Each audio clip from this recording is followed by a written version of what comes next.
Hello friends, welcome to Bharati's kitchen. ఈ రోజు వీడియోలో ఎగ్ లేకుండా గులాబీ పువ్వులని ఎలా పర్ఫెక్ట్ గా క్రిస్పీగా తయారు చేసుకోవాలో చూపించబోతున్నాను. ఈ వీడియోలో నేను చెప్పిన టిప్స్ ని ఫాలో అయితే ఫస్ట్ టైం తయారు చేసే వాళ్ళకి కూడా గులాబీ పువ్వులు బయట కొంటే ఎలా ఉంటాయో అంతే పర్ఫెక్ట్ గా వస్తాయి. చాలా సింపుల్ రెసిపీ, కానీ కొన్ని టిప్స్ పాటించినట్లయితే ఇంట్లోనే ఈ గులాబీ పువ్వులని చాలా పర్ఫెక్ట్ గా తయారు చేసుకోవచ్చు. సో లేట్ చేయకుండా ఈ గులాబీ పువ్వులని పర్ఫెక్ట్ గా ఎలా తయారు చేసుకోవాలో చూద్దాము. ఫస్ట్ ఈ రెసిపీ కోసం ఒక బౌల్లో 1 కప్పు వరకు వరిపిండిని వేసుకోవాలి. ఇక్కడ నేను 125 గ్రాముల వరకు వరిపిండి వేసుకుంటున్నాను. వరిపిండిని మెత్తగా ఉన్నది తీసుకోవాలి, అలానే జల్లించిన తర్వాతనే తీసుకోవాలి. నెక్స్ట్ ఇందులోనే మైదాని 1 కప్పు వరకు వేసుకోవాలి. మైదాని ఇక్కడ నేను 100 గ్రాముల వరకు వేసుకుంటున్నాను. నెక్స్ట్ పంచదారని 1/2 కప్ వరకు తీసుకోవాలి. ఇక్కడ నేను మీకు చూపిస్తున్నాను చూడండి. 1/2 కప్ కి సమానంగా కాకుండా ఇంకా 1 స్పూన్ వరకు పంచదారని తక్కువగా తీసుకున్నాను. ఇలా పంచదారని 1/2 కప్ కన్నా కొద్దిగా తక్కువ తీసుకున్నట్లయితే స్వీట్ అనేది కరెక్ట్ గా సరిపోతుంది. నెక్స్ట్ ఇందులోనే 1/2 టీ స్పూన్ లో సగం అంటే 1/2 టీ స్పూన్ ఉప్పును కూడా వేసుకోవాలి. స్వీట్ రెసిపీస్ లో కొద్దిగా ఉప్పు వేసుకున్నట్లయితే టేస్ట్ ఎన్హాన్స్ అవుతుంది, అలానే వెగట రాకుండా ఉంటుంది. నెక్స్ట్ ఇంగ్రీడియంట్స్ అన్ని విస్కర్ తో బాగా కలుపుకున్న తర్వాత నెక్స్ట్ ఇందులో కొద్దిగా నీళ్ళని వేసుకుంటూ ఈ బ్యాటర్ ని కలుపుకోవాలి. ఇందులో మీకు కావాలి అంటే కొద్దిగా గుల్లగా రావడానికి చిటికెడు వంట సోడాని కూడా వేసుకోవచ్చు. బయట స్వీట్ షాప్ లో అయితే కొద్దిగా వంట సోడాని కూడా వేస్తారు. మీకు కావాలి అంటే ఒక చిటికెడు వేసుకోండి, లేదంటే వేయకపోయినా కూడా పర్వాలేదు. కొద్దిగా నీళ్ళని వేసుకుంటూ కలుపుకోవాలి. ఒకసారి నీళ్ళని వేసి కలపకండి, ఎందుకంటే ఇందులో పంచదార వేసుకున్నాం కాబట్టి పంచదార కరిగిన తర్వాత బ్యాటర్ కొద్దిగా పల్చగా అవుతుంది. అందువల్ల కొద్దిగా నీళ్ళని వేసుకుంటూ ఇలా కంటిన్యూస్ గా మిక్స్ చేస్తూ ఉండాలి. ఇక్కడ ఉండలనేవి లేకుండా చాలా స్మూత్ గా కలుపుకోవాల్సి ఉంటుంది. పిండిని ఇలా ఫస్ట్ కొద్దిగా నీళ్ళు వేసుకుంటూ గట్టిగా కలుపుకున్నట్లయితే ఉండలు ఫామ్ అవ్వకుండా ఉంటాయి. ముందే నీళ్ళు ఎక్కువ వేసేసినట్లయితే ఉండలు ఫామ్ అయిపోతాయి. ఈ బ్యాటర్ ని కలపడానికి మనం నీళ్ళని యూజ్ చేసాం కదా, నీళ్ళు బదులు మీరు కొబ్బరి పాలు కూడా వేసుకోవచ్చు. కొబ్బరి పాలు వేసుకున్నట్లయితే కమ్మగా ఉంటాయి. ఇక్కడ నేను నీళ్ళతోనే కలిపేసుకుంటున్నాను. నీళ్ళతో చేసినా కూడా టేస్ట్ బాగుంటాయి. మీకు గులాబీ పువ్వులు కమ్మగా కావాలి అంటే ఇందులో కొబ్బరి పాలు వేసుకుని కలుపుకోవాల్సి ఉంటుంది. ఈ బ్యాటర్ ని విస్కర్ తో కనీసం 3 నుంచి 5 నిమిషాల పాటు కలిపినట్లయితే పంచదార ఈజీగా కరిగిపోతుంది. నెక్స్ట్ ఈ పిండిని మూత పెట్టి కాసేపు పక్కన పెట్టుకోవాలి. కనీసం 1 గంట నుంచి 3 గంటల పాటు కూడా నానబెట్టుకోవచ్చు. ఇక్కడ నేను ఈ బ్యాటర్ ని 2 గంటల పాటు నానబెట్టుకున్నాను. 2 గంటల తర్వాత ఈ బ్యాటర్ ని ఒకసారి కలుపుకొని కన్సిస్టెన్సీని అడ్జస్ట్ చేసుకోవాలి. ఈ బ్యాటర్ కలుపుకోవడానికి 200 ml నుంచి 250 ml వరకు నీళ్లు పడతాయి. ఈ టైంలో నీళ్ళు ఎక్కువగా వేయకండి. జస్ట్ మీరు కన్సిస్టెన్సీని అడ్జస్ట్ చేసుకోవడానికి కొద్దిగా నీళ్ళని అంటే 1 స్పూన్ మాత్రమే నీళ్ళని వేసుకుని కలుపుకుంటూ ఉండాలి. ఈ బ్యాటర్ కొద్దిగా చిక్కగానే ఉండాల్సి ఉంటుంది, పల్చగా అస్సలు ఉండకూడదు. ఇక్కడ మీకు చూపిస్తున్నాను చూడండి. ఇలా జారి విడిస్తే ఇలా క్రీమీగా ఉండాలి, అలానే లైట్ గా రిబ్బన్ కన్సిస్టెన్సీలో కూడా ఉండాలి. మరి వెడల్పు రిబ్బన్ కన్సిస్టెన్సీ అవసరం లేదండి. ఇక్కడ మీకు చూపిస్తున్నాను కదా, ఇలా ఉండాలి. ఇంకా మీకు తెలియాలి అంటే ఇలా కలిపినప్పుడు గరిటికి బాగా తిగ్గా ఈ బ్యాటర్ అనేది పట్టుకుని ఉండాలి. సో ఇలా ఈ కన్సిస్టెన్సీలో కలుపుకున్నట్లయితే గులాబీ పువ్వులకి పర్ఫెక్ట్ గా ఉంటుంది. నెక్స్ట్ ఈ బ్యాటర్ లో మీకు కావాలి అంటే ఈ టైంలో నువ్వులను కూడా వేసుకోవచ్చు. పుల్ల వరకు నల్ల నువ్వులు గానీ లేదా తెల్ల నువ్వులు గానీ వేసుకుంటే తినేటప్పుడు గులాబీ పువ్వులు టేస్ట్ బాగుంటాయి. నెక్స్ట్ మనకి గులాబీ పువ్వులు తయారు చేసుకోవడానికి మౌల్డ్ ఒకటి కావాల్సి ఉంటుంది. ఇక్కడ మీకు చూపిస్తున్నాను చూడండి. ఇలాంటి మౌల్డ్ ఒకటి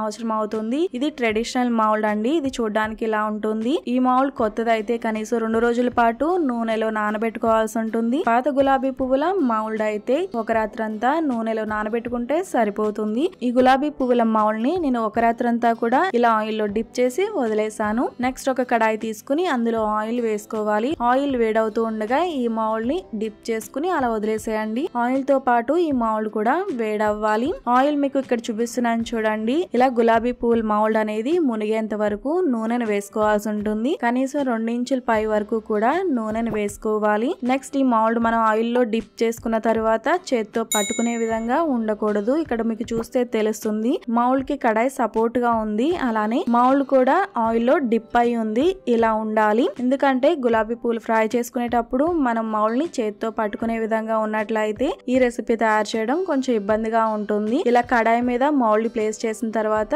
అది అలా కదలకుండా ఉండాలి. ఇక్కడ నేను 24 ఇంచెస్ డయామీటర్ ఉన్న కడాయిని తీసుకున్నాను. దీని మీద అయితే ఇది పర్ఫెక్ట్ గా సెట్ అయింది. నెక్స్ట్ ఈ ఆయిల్ వేడిగా అయ్యేంత వరకు అలా మౌల్డ్ ని అందులో ఉంచేసేయాలి. నెక్స్ట్ మౌల్డ్ కొద్దిగా వేడిగా అయిన తర్వాత పిండిలో ఈ మౌల్డ్ 3 అంతులు మునిగేంత వరకు అలా వదిలేసేయండి. కొద్దిగా పైన గ్యాప్ ఇవ్వాల్సి ఉంటుంది. అలానే ఈ మౌల్డ్ ఖచ్చితంగా వేడిగా ఉండాలి. వేడి లేనట్లయితే ఈ మౌల్డ్ కి పిండి అనేది అతుక్కోదు. ఇలా పిండిలో డిప్ చేయగానే లైట్ గా సౌండ్ వస్తుంది. ఇలా వచ్చిన తర్వాత 5 నుంచి 8 సెకండ్ల పాటు డిప్ చేసుకుని తీసి ఆయిల్ లో వేసుకోవాలి. నెక్స్ట్ మళ్ళీ చూపిస్తున్నాను చూడండి. మౌల్డ్ బాగా వేడిగా అయిన తర్వాత మాత్రమే ఇలా పిండిలో డిప్ చేసుకోవాలి. కనీసం 5 నుంచి 8 సెకండ్ల పాటు అలా డిప్ చేసుకున్న తర్వాత నెక్స్ట్ మళ్ళీ ఆయిల్ లో డిప్ చేసుకోవాలి. ఆయిల్ లో వేసుకునేటప్పుడు ఆయిల్ మరీ ఎక్కువగా హీట్ ఉండకూడదండి. అలానే హై ఫ్లేమ్ లో కూడా అసలు ఫ్రై చేయకండి. ఇవి ఆయిల్ లో వేసుకునేటప్పుడు ఆయిల్ నార్మల్ హీట్ లో ఉండాలి. అలానే లో టు మీడియం ఫ్లేమ్ లోనే స్టవ్ అడ్జస్ట్ చేసుకుని ఫ్రై చేసుకోవాలి. నూనె ఎక్కువగా వేడిగా ఉన్నట్లయితే ఇవి తొందరగా కలర్ అనేవి వచ్చేస్తాయి. ఈ మౌల్ ని ఆయిల్ లో డిప్ చేసుకున్న వెంటనే 2-3 సెకండ్ల పాటు అలా వదిలేసేయండి. 2-3 సెకండ్ల తర్వాత ఇలా పైకి కిందకి అంటూ ఉండాలి. ఇలా అన్నట్లయితే గులాబీ పూలు ఈజీగా రిమూవ్ అయిపోతాయి. ఇవి వాటంతట అవే రిలీజ్ అవ్వకపోతే ఇక్కడ మీకు చూపిస్తున్నాను చూడండి. ఇలా రిమూవ్ చేయాల్సి ఉంటుంది. మౌల్డ్ కొత్తదైనా లేదా వాడి చాలా రోజులైనా కూడా ఇవి ఫస్ట్ లో కొద్దిగా ఇబ్బంది పెడతాయి. రెగ్యులర్ గా అలవాటు ఉండే మౌల్స్ అయితే అంటే అప్పుడప్పుడు వాడుకునే మౌల్స్ అయితే చాలా ఈజీగా రిమూవ్ అయిపోతాయి.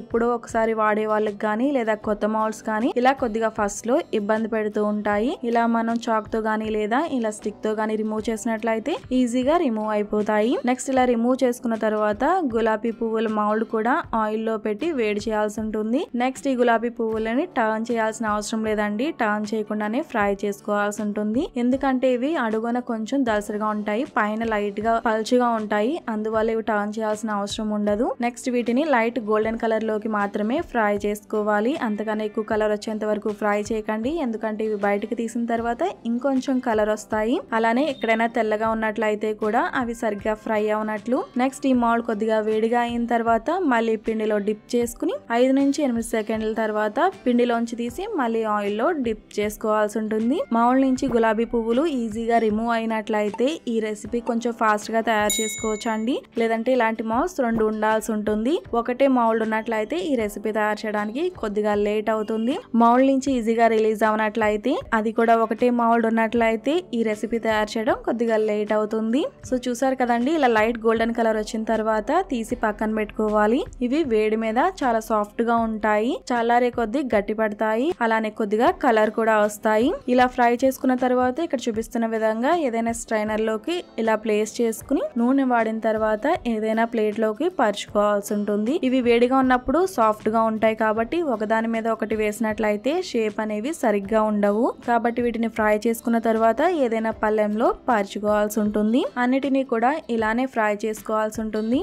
మనం తీసుకున్న పిండి క్వాంటిటీస్ కి 15 నుంచి 20 గులాబీ పువ్వుల వరకు తయారు చేసుకోవచ్చు. దాన్ని బట్టి ఇంగ్రీడియంట్స్ ని మీరు డబుల్ గానీ లేదా ట్రిపుల్ గానీ వేసుకోవచ్చు. సో చూసారు కదండి, ఈ వీడియోలో నేను చూపించిన విధంగా అలానే నేను చెప్పిన టిప్స్ ని జాగ్రత్తగా ఫాలో అవుతూ ఈ రెసిపీని మీరు తయారు చేసినట్లయితే ఫస్ట్ టైం తయారు చేసే వాళ్ళకి కూడా చాలా పర్ఫెక్ట్ గా వస్తాయి. ఇవి ఎయిర్ టైట్ కంటైనర్ లో పెట్టుకున్నట్లయితే 15 నుంచి 20 రోజుల వరకు కూడా స్టోర్ ఉంటాయి. ఎంతో టేస్టీగా ఉండే ఈ గులాబీ పూలని సంక్రాంతికి మీరు తప్పకుండా ట్రై చేసి చూడండి. మీరు ట్రై చేసి ఎలా వచ్చింది అనేది నాకు కామెంట్ సెక్షన్ లో కూడా షేర్ చేయండి. ఈ రెసిపీ మీకు నచ్చినట్లయితే లైక్ చేసి మీ ఫ్రెండ్స్ అండ్ ఫ్యామిలీస్ కూడా షేర్ చేయండి. మరిన్ని టేస్టీ అండ్ సింపుల్ రెసిపీస్ కోసం భారతీస్ కిచెన్ ఛానల్ ని సబ్స్క్రైబ్ కూడా చేయండి. Thanks for watching.